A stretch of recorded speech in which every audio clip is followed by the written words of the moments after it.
empowering women in Christ. Hallelujah. Shekinah ന്യൂസിൻ്റെ എല്ലാ പ്രിയ പ്രേക്ഷകർക്കും നമ്മുടെ കർത്താവായ യേശു ക്രിസ്തുവിൻ്റെ കൃപയും സമാധാനവും ആശംസിക്കുകയാണ്. സ്പെഷ്യൽ പ്രോഗ്രാമിലേക്ക് എല്ലാവരെയും ഏറ്റവും സ്നേഹത്തോടെ സ്വാഗതം ചെയ്യുന്നു. നമ്മൾ തൻ്റെ ജീവിതത്തിലൂടെ കർത്താവിന് മഹത്വം കൊടുത്ത, കർത്താവിനെ ഉയർത്തിയ യൂദത്തിനെ കുറിച്ചാണ് പഠിച്ചുകൊണ്ടിരുന്നത്.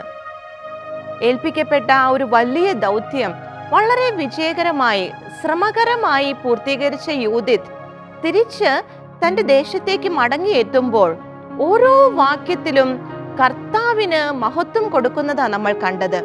കർത്താവിനെ ഉയർത്തിക്കൊണ്ടേയിരിക്കുന്ന ഒരു ജീവിതത്തെയാണ് നമ്മൾ കണ്ടത്. സങ്കീർത്തകനായ ദാവീദ് 115 അധ്യായം 1 വാക്യത്തിൽ ഇപ്രകാരം എഴുതി വെച്ചിട്ടുണ്ട്: ഞങ്ങൾക്കല്ല കർത്താവേ, ഞങ്ങൾക്കല്ല, അങ്ങയുടെ കാരുണ്യത്തെയും വിശ്വസ്തതയെയും പ്രതി അങ്ങയുടെ നാമത്തിനാണ് മഹത്വം നൽകപ്പെടേണ്ടത്. നാം ഓരോരുത്തരും നമ്മുടെ ജീവിതത്തിൽ എപ്പോഴും ഏറ്റു പറയേണ്ട ഒരു വചനഭാഗമാണിത്. നമ്മുടെ ജീവിതത്തിൽ എന്ത് തന്നെ നല്ലത് കാര്യങ്ങൾ, എത്രമാത്രം വലിയ കാര്യങ്ങൾ സംഭവിച്ചാലും എപ്പോഴും കർത്താവിന് നമ്മൾ മഹത്വം കൊടുക്കണം. കർത്താവിനെ ഉയർത്തുന്നവരായി നമ്മൾ മാറണം. കർത്താവിൻ്റെ വിശ്വസ്തതയോർത്ത്, കർത്താവിൻ്റെ കാരുണ്യത്തെ ഓർത്ത് എപ്പോഴും കർത്താവിനെ ഉയർത്തുന്നവരായി നമ്മൾ മാറണമെന്ന ദാവീദ് രാജാവിലൂടെ നമ്മോട് ഈശോ പറഞ്ഞു തരുന്നത്. യൂദത്തിന്റെ ജീവിതവും അത് തന്നെയാണ് നമ്മളോട് പറയുന്നത്. കർത്താവിന് മഹത്വം നൽകുന്നവരായി മാറാനുള്ള കൃപയ്ക്കായി നമുക്ക് പ്രാർത്ഥിക്കാം. അതോടൊപ്പം തന്നെ ഇന്നത്തെ നമ്മുടെ ശുശ്രൂഷയെ കർത്താവിൻ്റെ കരങ്ങളിലേക്ക് ഏൽപ്പിക്കാം. പരിശുദ്ധാത്മാവിൻ്റെ ഒരു നടത്തിപ്പിനായി നമ്മെ തന്നെ നമുക്ക് സമർപ്പിക്കാം. നാം ആയിരിക്കുന്നിടത്തിരുന്ന് നമുക്ക് ഏറ്റു പറയാം: കർത്താവെ, സർവ്വ മഹത്വവും അങ്ങേക്ക് മാത്രമെന്ന് നമുക്ക് ഏറ്റു പറയാം. നമ്മുടെ കർത്താവിനെ, മഹത്വവാനായ നമ്മുടെ കർത്താവിനെ, വിശ്വസ്തനായ നമ്മുടെ കർത്താവിനെ നമുക്ക് സ്തുതിച്ച് ആരാധിക്കുവാനായിട്ട് ഒരുങ്ങാം. Hallelujah, hallelujah. കർത്താവെ, സർവ്വ മഹത്വവും അങ്ങേക്കെന്ന് ഞങ്ങൾ ഏറ്റു പറയുന്നു. കർത്താവെ, അങ്ങ് മഹത്വത്തിൻ രാജാവാണെന്ന് ഞങ്ങൾ ഏറ്റു പറയുന്നു. ഹല്ലേലൂയ. ഈശോയെ നന്ദി, ഈശോയെ ആരാധന. കർത്താവെ, അങ്ങേ ഞങ്ങൾ സ്തുതിക്കുന്നു. അവൻ വല്ലഭൻ, അവൻ ദയയോ എന്നുമുള്ളത്. യേശു നല്ലവൻ, അവൻ വല്ലഭൻ, അവൻ ദയയോ എന്നുമുള്ളത്. അങ്ങ് മാത്രം സ്തുതികൾക്ക് യോഗ്യൻ. ഇരച്ചിൽ പോലെ സ്തുതിച്ചിടുക നാം അവന്റെ നാമം. വെള്ളത്തിൻ ഇരച്ചിൽ പോലെ സ്തുതിച്ചിടുക നാം അവന്റെ നാമം. Hallelujah, hallelujah, hallelujah, hallelujah. മഹത്വവും ജ്ഞാനവും സ്തോത്രവും ബഹുമാനം ശക്തിയും ബലവും യേശുവിന്. ആമേൻ. മഹത്വവും ജ്ഞാനവും സ്തോത്രവും ബഹുമാനം ശക്തിയും ബലവും യേശുവിന്. ഹല്ലേലൂയ. കർത്താവേ, സർവ്വ മഹത്വവും അങ്ങേക്ക് മാത്രമെന്ന് ഞങ്ങൾ ഏറ്റു പറയുന്നു. അങ്ങയുടെ വിശ്വസ്തതയോർത്ത് കർത്താവെ ഞങ്ങൾ അങ്ങേ മഹത്വപ്പെടുത്തുന്നു. അങ്ങയുടെ കാരുണ്യത്തെ ഓർത്ത് കർത്താവെ അങ്ങേ മഹത്വപ്പെടുത്തുന്നു. Hallelujah, hallelujah. എന്റെ കർത്താവേ, എന്റെ യഹോവേ, നീ ഒഴികെ എനിക്കൊരു നന്മയുമില്ല. എന്റെ കർത്താവേ, എന്റെ യഹോവേ, നീ ഒഴികെ എനിക്കൊരു നന്മയുമില്ല. ഹല്ലേലൂയ. ഭൂമിയിലുള്ള വിശുദ്ധന്മാരോ അവരെനിക്ക് ശ്രേഷ്ഠന്മാർ തന്നെ. ഭൂമിയിലുള്ള വിശുദ്ധന്മാരോ അവരെനിക്ക് ശ്രേഷ്ഠന്മാർ തന്നെ. Hallelujah, hallelujah, hallelujah, hallelujah, hallelujah. മഹത്വവും ജ്ഞാനവും സ്തോത്രവും ബഹുമാനം ശക്തിയും ബലവും യേശുവിന്. ആമേൻ. മഹത്വവും ജ്ഞാനവും സ്തോത്രവും ബഹുമാനം ശക്തിയും ബലവും യേശുവിന്. ആമേൻ. മഹത്വവും ജ്ഞാനവും സ്തോത്രവും ബഹുമാനം ശക്തിയും ബലവും യേശുവിന്. ആമേൻ. മഹത്വവും ജ്ഞാനവും സ്തോത്രവും ബഹുമാനം ശക്തിയും ബലവും യേശുവിന്. Hallelujah, hallelujah. സർവ്വ മഹിമയ്ക്കും അർഹനായ ഞങ്ങളുടെ കർത്താവെ ഞങ്ങൾ അങ്ങേ വാഴ്ത്തുന്നു. കർത്താവെ, സർവ്വ മഹത്വവും അങ്ങേക്കെന്ന് ഞങ്ങൾ ഏറ്റു പറയുന്നു. സകല പ്രവർത്തികളിലും അങ്ങ് മാത്രം മഹത്വം അർഹിക്കുന്നവനെന്ന് ഞങ്ങൾ ഏറ്റു പറയുന്നു. Hallelujah, hallelujah. ഈശോയെ ആരാധന, ഈശോയെ ആരാധന. Hallelujah, hallelujah. കർത്താവേ, അങ്ങ് സർവ്വ നാളിലും മഹത്വപ്പെടട്ടെ എന്നപ്പാ ഞങ്ങൾ പറഞ്ഞു പ്രാർത്ഥിക്കുന്നു. Hallelujah, hallelujah. ഈശോയെ നന്ദി, ഈശോയെ നന്ദി, ഈശോയെ ആരാധന. ഹല്ലേലൂയ. ഞങ്ങളുടെ പ്രിയപ്പെട്ട അമ്മേ മാതാവേ, ജീവിതത്തിൽ ഉടനീളം സ്വർഗസ്ഥനായ പിതാവിനെ മഹത്വപ്പെടുത്തി ജീവിച്ച ഞങ്ങളുടെ പ്രിയപ്പെട്ട അമ്മേ, അപ്രകാരം ഞങ്ങളുടെ ജീവിതത്തിലും ആ ഒരു കൃപ അത് അധികമായി വർദ്ധിച്ചു വരുവാൻ ഞങ്ങൾക്ക് വേണ്ടി പ്രാർത്ഥിക്കണമേ. വിശുദ്ധ ഔസേപ്പ് പിതാവേ, തിരുക്കുടുംബത്തിൻ്റെ പാലക, ഞങ്ങളുടെ കുടുംബം ഒന്നിച്ച് കർത്താവിനെ ഉയർത്തുന്ന കുടുംബമായി മാറുവാൻ ഞങ്ങൾക്ക് വേണ്ടി പ്രാർത്ഥിക്കണമേ. നമുക്ക് ചേർന്ന് പ്രാർത്ഥിക്കാം. നന്മ നിറഞ്ഞ മറിയമേ സ്വസ്തി, കർത്താവ് അങ്ങയോട് കൂടെ, സ്ത്രീകളിൽ അങ്ങ് അനുഗ്രഹിക്കപ്പെട്ടവളാകുന്നു. അങ്ങയുടെ ഉദരത്തിൻ ഫലമായി ഈശോ അനുഗ്രഹിക്കപ്പെട്ടവനാകുന്നു. പരിശുദ്ധ മറിയമേ, തമ്പുരാന്റെ അമ്മേ, പാപികളായി ഞങ്ങൾക്ക് വേണ്ടി ഇപ്പോഴും ഞങ്ങളുടെ മരണസമയത്തും തമ്പുരാനോട് അപേക്ഷിക്കണമേ. ആമേൻ, ആമേൻ. യേശുക്രിസ്തുവിൽ എൻ്റെ പ്രിയമുള്ള സഹോദരങ്ങളെ, നമ്മൾ യൂഥിത്തിൻ്റെ ജീവിതത്തിലൂടെ ഒരു യാത്ര ചെയ്യുകയായിരുന്നു. നമ്മൾ ഈ ഒരു പഠനം ആരംഭിച്ച സമയത്ത് നമ്മൾ ഏറ്റവും ആദ്യം വായിച്ച ഒരു വാക്യമുണ്ട്. യൂഥിത്തിൻ്റെ പുസ്തകം 13-ാം അധ്യായം 18-ാം തിരുവാക്യത്തിൻ്റെ ആദ്യ ഭാഗം. നമുക്കതൊന്ന് ശ്രദ്ധിക്കാം. ഉസിയ അവളോട് പറഞ്ഞു, അവിടുത്തെ ഇസ്രായേലിലെ ഒരു ശ്രേഷ്ഠനായ ഉസിയ അവളോട് പറഞ്ഞു, മകളെ, ഭൂമിയിലെ സ്ത്രീകളിൽ വെച്ച് അത്യുന്നതനായ ദൈവത്താൽ ഏറ്റവും അധികം അനുഗ്രഹിക്കപ്പെട്ടവളാണ് നീ. തുടർന്ന് 20-ാം വാക്യത്തിന്റെ അവസാന ഭാഗത്ത് വചനം തുടർന്ന് പറയുകയാണ്, എന്തെന്നാൽ നമ്മുടെ ദേശം അപമാനിതമായപ്പോൾ നീ സ്വജീവൻ അവഗണിച്ച് ദൈവസന്നിധിയിൽ നേർവഴിയിലൂടെ ചരിച്ച് ശത്രുക്കളോട് പ്രതികാരം ചെയ്ത് നാശത്തിൽ നിന്ന് അതിനെ രക്ഷിച്ചു. അങ്ങനെ തന്നെ ജനം ഉദ്ഘോഷിച്ചു. ഇവിടെ യൂഥത്തിനെ കുറിച്ച് അവിടുത്തെ ശ്രേഷ്ഠന്മാരുടെയും ജനം മുഴുവന്റെയും അഭിപ്രായമാണ് നമ്മൾ കേട്ടത്. ഇത്രയേറെ മഹാത്മ്യം ഒരു സ്ത്രീക്ക് കർത്താവ് ഇവിടെ കൊടുക്കുമ്പോൾ ആ യൂഥത്തിന്റെ ജീവിതത്തിലൂടെ നാം ഓരോരുത്തരോടും കർത്താവ് എന്താണ് പറയുന്നതെന്ന് നമ്മൾ ചിന്തിക്കുകയായിരുന്നു. അവളുടെ ജീവിതത്തിൽ എന്തൊക്കെ പ്രതിസന്ധികളും പ്രശ്നങ്ങളും വന്നപ്പോൾ എല്ലാം അവൾ കർത്താവിനോടുള്ള ഭക്തിയിൽ നിന്ന്, കർത്താവിനോടുള്ള സ്നേഹത്തിൽ നിന്ന് അവൾ പിന്മാറിയില്ല. ഏറ്റവും ആദ്യം നമ്മൾ കണ്ടതാണ്, തൻ്റെ ജീവിതത്തിൽ ഭർത്താവ് മരിച്ച് ഒറ്റപ്പെട്ട ആ ഒരു സമയത്ത് പോലും അവൾ ഒരിക്കൽ പോലും തൻ്റെ വിശ്വാസത്തിൽ പുറകോട്ട് പോകുന്നതായി നമ്മൾ കാണുന്നില്ല. അവിടെയുള്ള എല്ലാവർക്കും ഇഷ്ടപ്പെട്ട ഒരു ജീവിതമായി യൂഥിത്ത് മാറുകയായിരുന്നു. അനുദിനം ദൈവഭക്തിയിൽ ഉത്തരോത്തരം മുൻപോട്ട് പോകുന്ന ഒരു ജീവിതമായിട്ടാണ് അവളെ ബൈബിൾ നമുക്ക് പരിചയപ്പെടുത്തി തരുന്നത്. തുടർന്ന് വീണ്ടും നമ്മൾ കണ്ടു, ആ ഒരു സമൂഹത്തിൽ വളരെ തെറ്റായ ഒരു തീരുമാനം ശ്രേഷ്ഠന്മാരും ജനം മുഴുവനും ഒരുമിച്ചെടുക്കുകയാണ്. അവർ ഒരുമിച്ച് തൻ്റെ ശത്രുക്കൾക്ക് മുൻപിൽ കീഴടങ്ങാൻ തീരുമാനിക്കുകയാണ്. ഇസ്രായേലിന്റെ ദൈവത്തിന്റെ നാമത്തിന് അപമാനം വരുത്തി വെക്കുന്ന ഒരു പ്രവൃത്തിയിലേക്ക് അവൾ നീങ്ങുന്നത് അവൾ തിരിച്ചറിഞ്ഞപ്പോൾ അവൾ എന്താ ചെയ്തത്?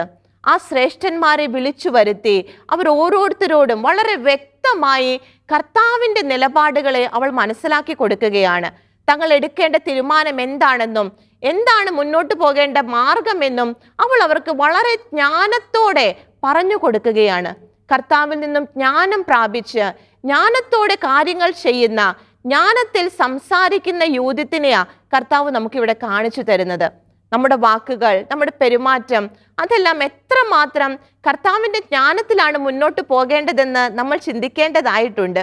വീണ്ടും നമ്മൾ കണ്ടു, അവിടെ ജനത്തിന് ഒരാവശ്യം വന്നപ്പോൾ അവൾ സ്വയം ഇനിഷ്യേറ്റീവ് എടുത്ത് തൻ്റെ ജീവൻ തന്നെ, നമ്മൾ വായിച്ചു കേട്ട വചനത്തിൽ കണ്ടു, സ്വജീവൻ തന്നെ മറന്നുകൊണ്ട് അവൾ ആ ഒരു മിഷൻ സ്വയം ഏറ്റെടുക്കുകയാണ്. സ്വയം ആ മിഷൻ ഏറ്റെടുത്ത് അവൾ ശത്രുപാളയത്തിലേക്ക് കടന്നു ചെല്ലുകയാണ്. അവിടെ വളരെ വിജയകരമായ രീതിയിൽ, അത്ഭുതകരമായ രീതിയിൽ കർത്താവിൻ്റെ സഹായത്തോടെ അവൾ തൻ്റെ മിഷൻ പൂർത്തിയാക്കുകയാണ്. ശത്രുക്കളെ അവൾ വധിക്കുന്നതായിട്ടാണ് നമ്മൾ കാണുന്നത്. അങ്ങനെ തിരിച്ചു വരുന്ന യൂദിത്ത് ഇത്രയേറെ റിസ്ക് ഏറ്റെടുത്ത് സ്വജീവൻ തന്നെ ആ ഒരു അപകടത്തിലാക്കി അവൾ ചെയ്ത ഒരു പ്രവൃത്തി, തിരിച്ചവൾ മടങ്ങിയെത്തിയപ്പോൾ ഒരിക്കൽ പോലും സ്വയം ഒരു പുകഴ്ത്തുന്ന വാക്ക് നമുക്ക് അവളിൽ നിന്ന് ലഭിക്കുന്നില്ല. പരിപൂർണമായിട്ടും കർത്താവിനെ ഉയർത്തുന്ന, കർത്താവിന് മഹത്വം കൊടുക്കുന്ന ഒരു യൂദിത്തിനെ നമ്മൾ അവിടെ കാണുന്നത്. എൻ്റെ പ്രിയമുള്ള സഹോദരങ്ങളെ, യൂദിത്തിന്റെ ജീവിതത്തിലൂടെ കർത്താവ് നമ്മളോട് പറയുന്ന മറ്റൊരു പ്രധാനപ്പെട്ട കാര്യമുണ്ട്. ഇവിടെ നമ്മൾ വായിച്ചു കേട്ട വചനത്തിൽ നമ്മൾ കണ്ടു, സ്വജീവൻ അവഗണിച്ച് നേർവഴിയിലൂടെ അവൾ ചരിച്ചു. ദൈവത്തിന്റെ മാർഗത്തിലൂടെയാണ് അവൾ ചരിച്ചത്. അവൾ തന്റെ മിഷൻ പൂർത്തീകരിക്കാൻ ആവശ്യമായതെല്ലാം ചെയ്യുമ്പോഴും കർത്താവിന്റെ മാർഗത്തിൽ നിന്ന് അവൾ ഒരിക്കലും മാറിയിട്ടില്ല. ഒരു കോംപ്രമൈസിനും അവൾ തയ്യാറായിട്ടില്ല. അവളുടെ വിശ്വാസ ജീവിതത്തെ അവൾ ഒരിക്കലും മാറ്റിവെച്ചിട്ടില്ല. കർത്താവിന്റെ പ്രബോധനങ്ങൾക്ക് യാതൊരു കുറവും അവൾ അവിടെ ജീവിതത്തിൽ വരുത്തിയിട്ടില്ല. എല്ലാ പ്രമാണങ്ങളും അനുസരിച്ചു കൊണ്ടാണ് ശത്രു പാളയത്തിലായിരിക്കുമ്പോൾ പോലും യൂദിത്ത് മുന്നോട്ട് പോയത്. നമുക്ക് യൂദിത്തിന്റെ പുസ്തകത്തിലേക്ക് വരാം. അവിടെ 12-ാം അധ്യായം 2-ാം തിരുവാക്യത്തിലേക്ക് നമുക്കൊന്ന് ശ്രദ്ധിക്കാം. അവിടെ തിരുവചനം പറയുകയാണ്, അപ്പോൾ യൂദിത്ത് പറഞ്ഞു, എനിക്കത് ഭക്ഷിച്ചുകൂടാ. അവിടെ ശത്രുക്കൾ അവർ ഭക്ഷിക്കുന്ന ഭക്ഷണം അത് ഇവർക്ക് വിലക്കപ്പെട്ടതാണ്. അത് അവരുടെ മുഖത്ത് നോക്കി പറയുന്ന യൂദിത്തിനെ നമ്മൾ ഇവിടെ കാണുന്നത്. മറ്റു സാഹചര്യങ്ങൾ ഒന്നുമില്ല. പക്ഷെ യൂദിത്ത് എന്താ ചെയ്യുന്നേ? അവിടെ പോലും ഒരു കോംപ്രമൈസിനും അവൾ തയ്യാറാകുന്നില്ല. ഒരു രീതിയിലുള്ള വിട്ടുവീഴ്ചയ്ക്കും അവൾ തയ്യാറാകുന്നില്ല. അവൾ എന്താ പറഞ്ഞത്? അത് നിയമവിരുദ്ധമാണ്. അത് എനിക്ക് നിയമവിരുദ്ധമാണ്. നിങ്ങളുടെ ഭക്ഷണം അത് എനിക്ക് നിയമവിരുദ്ധമാണ്. എനിക്ക് ഞാൻ കൊണ്ടുവന്നിട്ടുള്ള സാധനങ്ങളുണ്ട്. അവൾ ശത്രുക്കളുടെ ഇടയിലാണ് നിൽക്കുന്നത്. അവരെ പ്രീതിപ്പെടുത്താനല്ല അവൾ ശ്രമിക്കുന്നത്. അവിടെയും അവൾ തന്റെ വിശ്വാസം ഏറ്റുപറയുകയാണ്. എനിക്കത് നിഷിദ്ധമാണെന്ന് അവരുടെ മുഖത്ത് നോക്കി പറയുന്ന യൂദിത്തിനെ നമ്മൾ കാണുന്നത്. ഒരു കോംപ്രമൈസിനും അവൾ തയ്യാറാകുന്നില്ല. അവൾ അത് പറഞ്ഞപ്പോൾ അവിടെ ഒരു പ്രശ്നമല്ല ഉണ്ടായത്. അവൾ അത് ജ്ഞാനത്താൽ നിറഞ്ഞ് കർത്താവിൽ ആശ്രയിച്ച് തൻ്റെ നിലപാട് വ്യക്തമാക്കിയപ്പോൾ നമുക്ക് തുടർന്ന് കാണുവാൻ സാധിക്കും, ഹോളോ ഫർണസിനും അവിടെയുള്ള സകലർക്കും അത് അംഗീകരിക്കാൻ അവർ ബാധ്യസ്ഥരാവുകയാണ്.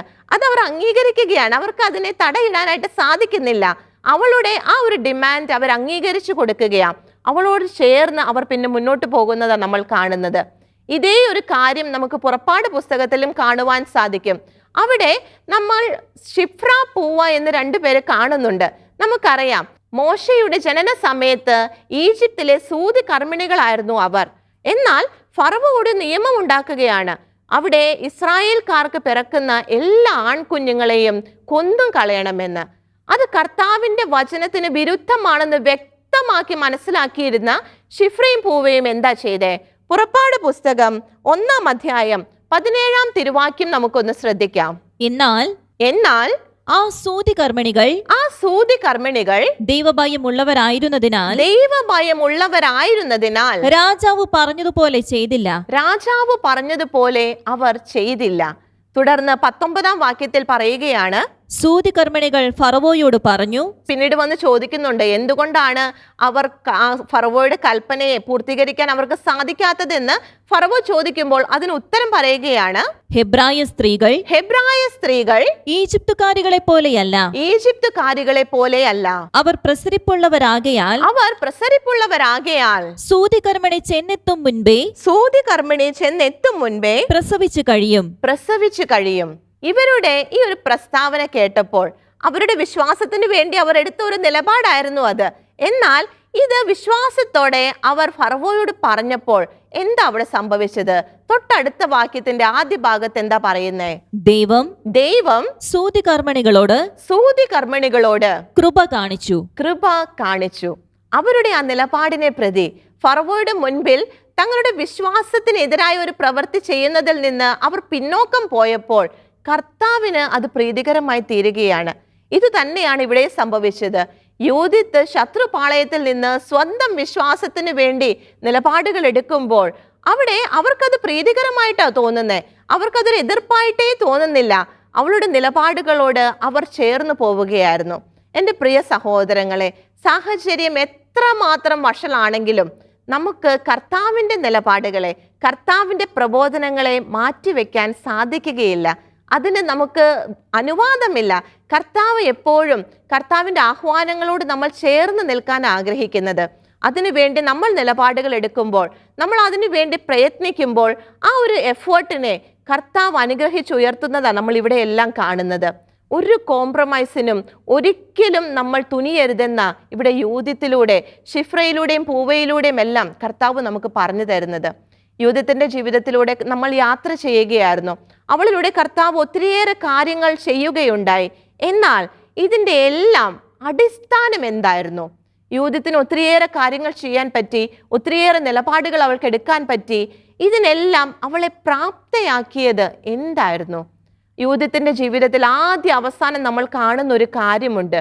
അവൾ എന്ത് ചെയ്യുമ്പോഴും തൻ്റെ ജീവിതത്തിൽ ഏറ്റവും പ്രയോറിറ്റി അവൾ നൽകിയിരുന്നത് പ്രാർത്ഥനയ്ക്കായിരുന്നു. എന്ത് ചെയ്യുന്നതിന് മുൻപും അവൾ പ്രാർത്ഥിക്കുമായിരുന്നു. പ്രാർത്ഥിച്ചിട്ടാണ് അവൾ തീരുമാനങ്ങൾ എടുത്തത്. പ്രാർത്ഥിച്ചിട്ടാണ് അവളുടെ മിഷന് വേണ്ടി പോയത്.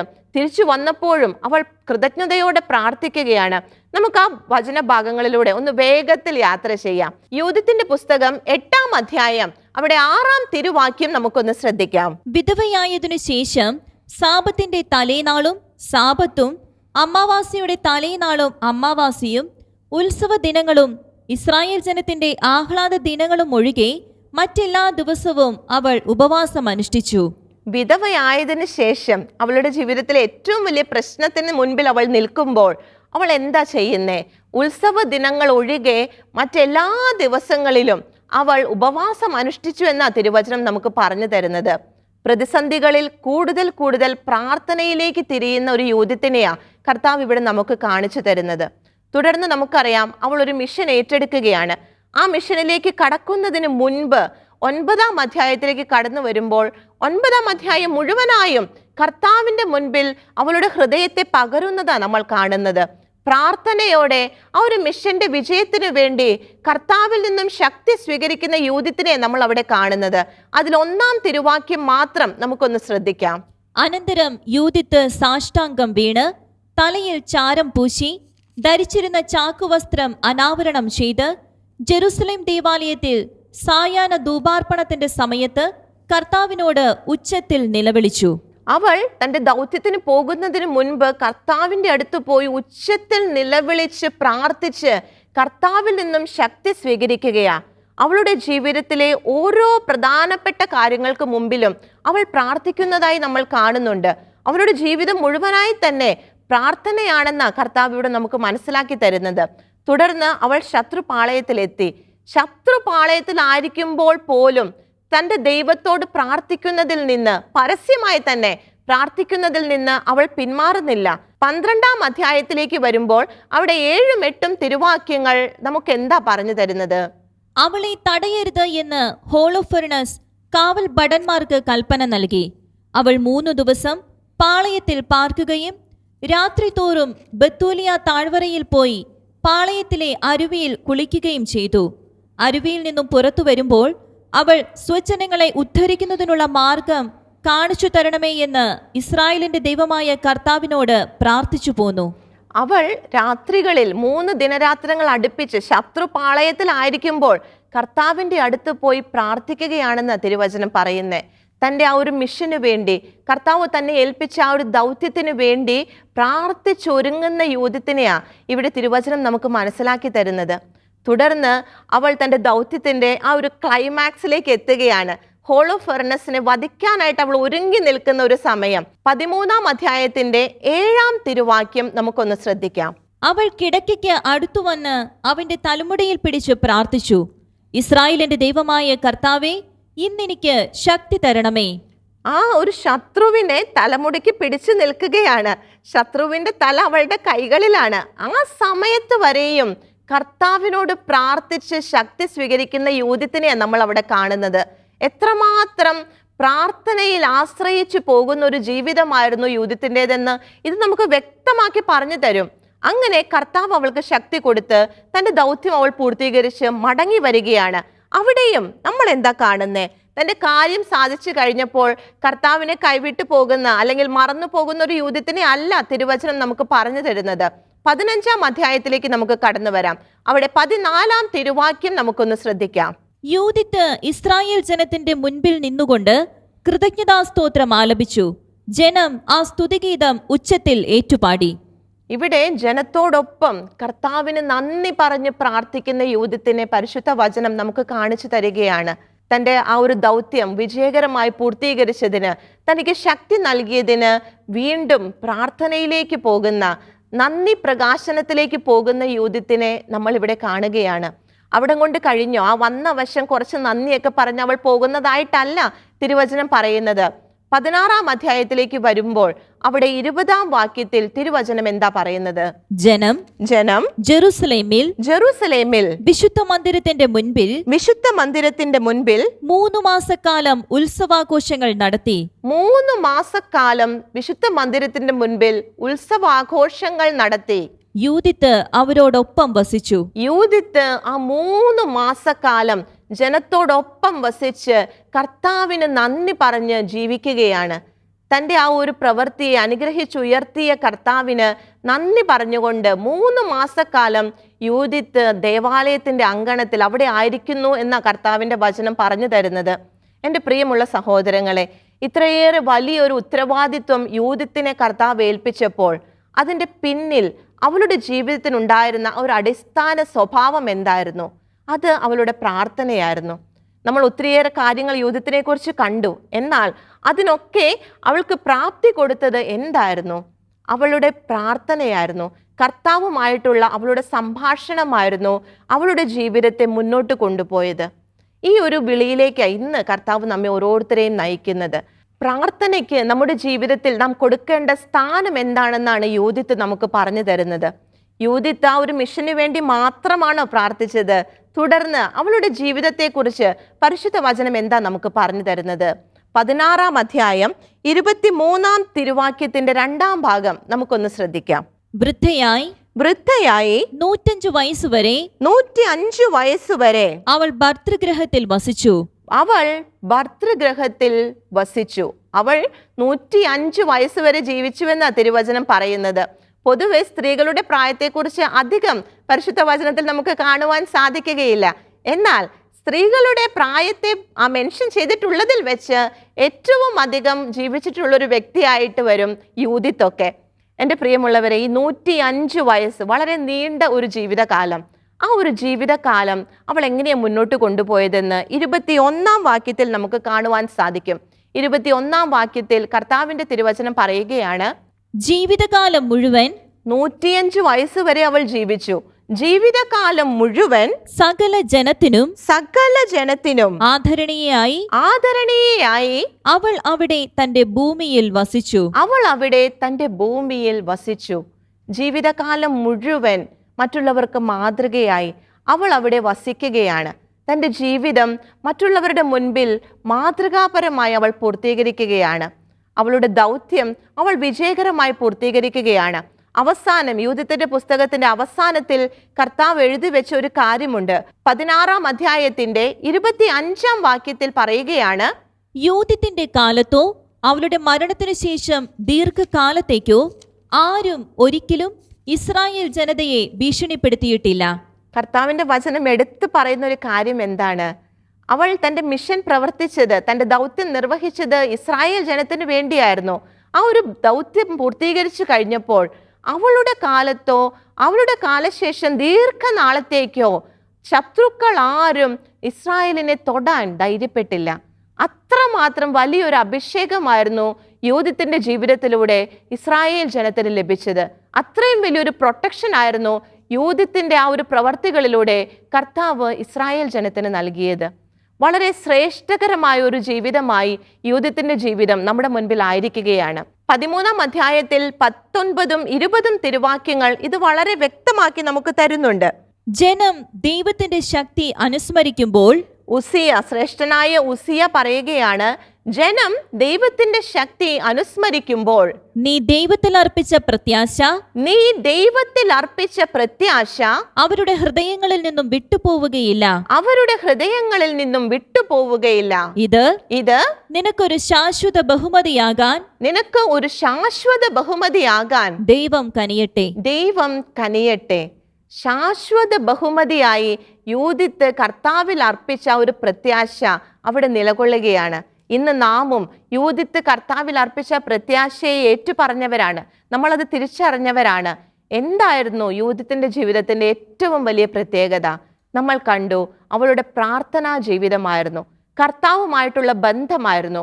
അതാണ് അവസാന നിമിഷം വരെയും എല്ലാവർക്കും ആദരണീയയായി, കർത്താവിൻ്റെ ഭക്തിയിൽ അടിയുറച്ചവളായി, ഒരു ശാശ്വതമായി ഓർമ്മിക്കുന്ന കാര്യമായി യൂദിത്തിന്റെ ജീവിതം മാറാനുള്ള ബേസ് ആയിട്ടുള്ള കാര്യം എന്ന് പറയുന്നത് അവളുടെ പ്രാർത്ഥനയായിരുന്നു. എൻ്റെ പ്രിയ സഹോദരങ്ങളെ, നമുക്കും യൂദിത്തിന്റെ ജീവിതത്തിലൂടെ കർത്താവ് നൽകിയ ഈ ഒരു ആഹ്വാനത്തെ സ്വന്തമാക്കാം. പ്രാർത്ഥിക്കുന്നവരായി, പ്രാർത്ഥനയ്ക്ക് പ്രാധാന്യം കൊടുക്കുന്നവരായി, എന്ത് ചെയ്യുമ്പോഴും നമ്മുടെ സുഖത്തിൽ മാത്രമല്ല, നമ്മുടെ പ്രതിസന്ധികളിലും നമ്മുടെ നേട്ടങ്ങളിലും എല്ലാം പ്രാർത്ഥനയിലേക്ക് തിരിയുന്നവരായി, എപ്പോഴും കർത്താവുമായിട്ടുള്ള ബന്ധത്തിൽ മുന്നോട്ട് പോകുന്നവരായി നമുക്ക് മാറാം. ജീവിതകാലം മുഴുവൻ സകലർക്കും ആദരണീയായി അവൾ മാറുകയാണ്. മരണത്തിന് ശേഷവും ശത്രുക്കൾക്ക് ഭീതിക്ക് കാരണമായി അവൾ മാറുകയാണ്. തികച്ചും കർത്താവിനാൽ അനുഗ്രഹിക്കപ്പെട്ട ഒരു ജീവിതത്തെയാ കർത്താവ് നമുക്ക് കാണിച്ചു തരുന്നത്. നമുക്കും യൂദിത്തിനെ പോലെ കർത്താവിൽ ആശ്രയിച്ച് കർത്താവിനോട് ചേർന്ന് ആ ഒരു ദൗത്യത്തിൽ മുന്നോട്ട് പോകുമ്പോൾ ഈ രീതിയിൽ കർത്താവ് നമ്മളെയും ഉയർത്തും. ആ ഒരു കൃപയ്ക്കായി നമുക്ക് പ്രാർത്ഥിച്ചൊരുങ്ങാം. നാം ആയിരിക്കുന്നിടത്തിരുന്ന് നമുക്ക് പ്രാർത്ഥിച്ചൊരുങ്ങാം. യൂദിത്തിന്റെ അഭിഷേകം നമുക്കും ഏറ്റെടുക്കാം. സകലർക്കും ഒരു അനുഗ്രഹമായി, കർത്താവിൻ്റെ സ്വരമായി, കർത്താവിൻ്റെ നിലപാടുകൾ ഉറച്ചു നിൽക്കുന്നവരായി, പ്രാർത്ഥനയിൽ ആശ്രയം കണ്ടെത്തുന്നവരായി നമുക്ക് മാറാം. ആ ഒരു കൃപയ്ക്കായി നമുക്ക് പ്രാർത്ഥിക്കാം. നന്ദി നിറഞ്ഞ ഹൃദയത്തോടെ നാം ആയിരിക്കുന്നിടത്തിരുന്ന് നമുക്ക് നമ്മുടെ കർത്താവിനെ സ്തുതിച്ച് ആരാധിക്കാം. Hallelujah, hallelujah. കർത്താവേ, ഞങ്ങൾ നന്ദി പറയുകയാണ്.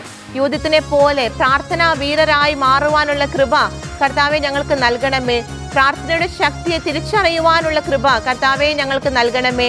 പ്രാർത്ഥിക്കുന്ന സ്ത്രീകളായിട്ട് കർത്താവെ ഞങ്ങൾ മാറട്ടെ. ഏത് പ്രതിസന്ധിയിലും, ഏത് ഭീഷണിക്ക് മുൻപിലും, ഏത് നേട്ടങ്ങൾ ലഭിക്കുമ്പോഴും, എത്ര വലിയ സന്തോഷത്തിലും പ്രാർത്ഥിക്കുന്നവരായി ഞങ്ങൾ മാറട്ടെ കർത്താവേ. Hallelujah, hallelujah. ഈശോയെ നന്ദി, ഈശോയെ നന്ദി. നാവിൽ നിന്നും പുറപ്പെടട്ടെ ദൂതർ കുനിയുന്ന ആരാധന, അധരങ്ങളിൽ നിന്നും ഗമിച്ചിടട്ടെ തുറക്കുന്ന പ്രാർത്ഥന.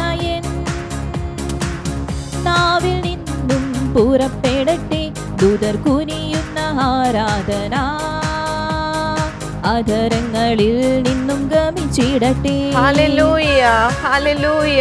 കർത്താവേ, പ്രാർത്ഥനയിൽ ആശ്രയം കണ്ടെത്തുവാൻ, ഞങ്ങളുടെ പ്രശ്നങ്ങളിലും പ്രതിസന്ധികളിലും സന്തോഷത്തിലും എല്ലാം പ്രാർത്ഥനയിൽ വരുന്നവരായി മാറുവാൻ ഞങ്ങളെ സഹായിക്കണമേ. Hallelujah, hallelujah. പ്രാർത്ഥിക്കുന്നവരാക്കി ഞങ്ങളെ രൂപാന്തരപ്പെടുത്തണമേ. പ്രാർത്ഥനയിൽ ശക്തി കണ്ടെത്തുന്നവരായി ഞങ്ങൾ മാറട്ടെ. ഹല്ലേലൂയ. ഈശോയെ കൃപ ചെയ്യണമേ, കൃപ ചെയ്യണമേ. ഹല്ലേലൂയ.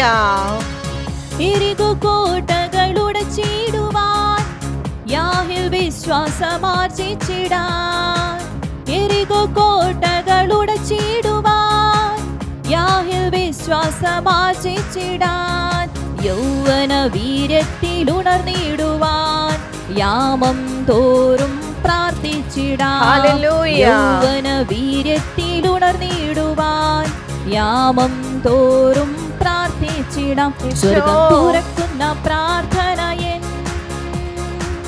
നാവിൽ നിന്നും പുറപ്പെടട്ടെ ദൂതർ കുനിയുന്ന ആരാധന, അധരങ്ങളിൽ നിന്നും ഗമിച്ചിടട്ടെ. സ്വർഗം തുറക്കുന്ന പ്രാർത്ഥന നാവിൽ നിന്നും പുറപ്പെടട്ടെ ദൂതർ കുനിയുന്ന ആരാധന, അധരങ്ങളിൽ നിന്നും ഗമിച്ചിടട്ടെ. Hallelujah, hallelujah. കർത്താവേ, യൂദിത്തിനെ പോലെ പ്രാർത്ഥിക്കുന്നവരായി, ഏതവസ്ഥയിലാണെങ്കിലും പ്രാർത്ഥിക്കുന്നവരായി കർത്താവെ ഞങ്ങൾ മാറട്ടെ. പ്രാർത്ഥനയുടെ ശക്തിയെ തിരിച്ചറിഞ്ഞ് ജീവിക്കുവാനുള്ള കൃപ കർത്താവേ ഞങ്ങൾക്ക് നൽകണമേ. Hallelujah, hallelujah. കർത്താവേ, അങ്ങ് ഞങ്ങൾക്ക് നൽകുന്ന ബോധ്യങ്ങളെ ഓർത്ത്, അങ്ങ് ഞങ്ങൾക്ക് നൽകുന്ന ആഹ്വാനങ്ങളെ ഓർത്ത് കർത്താവേ നന്ദി പറയുന്നു. കർത്താവേ നന്ദി പറയുന്നു. Hallelujah, hallelujah. ഈശോയേ നന്ദി, ഈശോയേ നന്ദി. ഹല്ലേലൂയ. ആമേൻ. എൻ്റെ പ്രിയമുള്ള സഹോദരങ്ങളെ, യൂഥത്തിൻ്റെ ജീവിതത്തിലൂടെ കർത്താവ് നമുക്ക് നൽകിയ പാഠങ്ങൾ നമുക്ക് സ്വന്തമാക്കാം. നമ്മുടെ ജീവിതത്തിലും അത് പ്രാവർത്തികമാക്കാനായി നമുക്ക് ശ്രദ്ധിക്കാം. നമുക്ക് ഒരുമിച്ച് കർത്താവിൻ്റെ വേലയിൽ മുന്നോട്ട് പോകാം. ഈ ശുശ്രൂഷയെക്കുറിച്ചുള്ള നിങ്ങളുടെ നിർദ്ദേശങ്ങളും അഭിപ്രായങ്ങളും ഒക്കെ ഞങ്ങളെ അറിയിക്കുക. അതുപോലെ നിങ്ങളുടെ പ്രാർത്ഥന ആവശ്യങ്ങളും ഞങ്ങളെ അറിയിക്കുക. നമുക്കൊരുമിച്ച് പരസ്പരം പ്രാർത്ഥിച്ച് കർത്താവിൻ്റെ വേലയിൽ മുന്നോട്ട് പോകാം. കർത്താവ് എല്ലാവരെയും സമൃദ്ധമായി അനുഗ്രഹിക്കുകയും പരിപാലിക്കുകയും ചെയ്യട്ടെ. നിങ്ങളുടെ അഭിപ്രായങ്ങളും പ്രാർത്ഥനാ നിയോഗങ്ങളും ഞങ്ങളെ അറിയിക്കുക. ഞങ്ങളുടെ നമ്പർ 9495219811. ഞങ്ങളുടെ ഇമെയിൽ priscilla@gmail.com. ഞങ്ങളുടെ address പ്രിഷില്ല Shekinah news, Thalikkode, Pattikkad PO, Thrissur, Kerala 680652.